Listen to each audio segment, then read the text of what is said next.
நம்ம இந்த உலகத்தில் நம்மளை அறிமுகப்படுத்துறது நம்ம தாய் தந்தையர் மட்டும்தாங்க. அது யாரும் கிடையாது. சிவனும் பார்வதியும் நம்ம தாய் தந்தையர் மட்டும்தான்.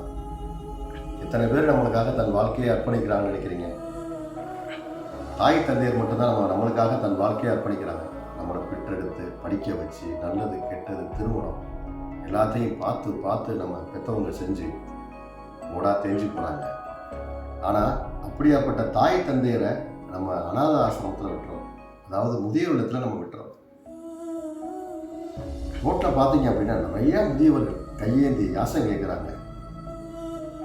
ஏன் அந்த அவல நிலை நம்ம தாய் தந்தையருக்கு வரணும்னு தெரியல. நம்மளை எப்படியெல்லாம் பார்த்துருப்பாங்க.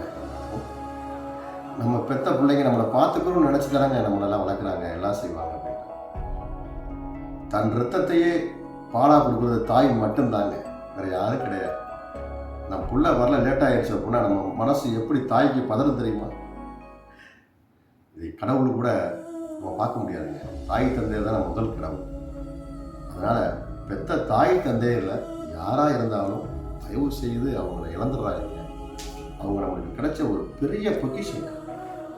இந்த வாழ்க்கையில் அவங்க நம்மளுக்கு கிடைச்ச பெரிய பாக்கியம். அப்படியாப்பட்ட நம்ம தாய் தந்தையரை கொண்டு போய் முதியோரத்தில் யாரும் விட்டுறாதீங்க.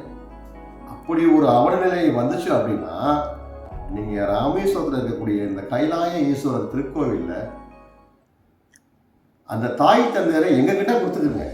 நாங்கள் அவங்கள பார்த்துக்கிறோம். எங்களுக்கு அது பெரும் பாக்கியம். சிவாய நம. திருச்சிற்றம்பலம்.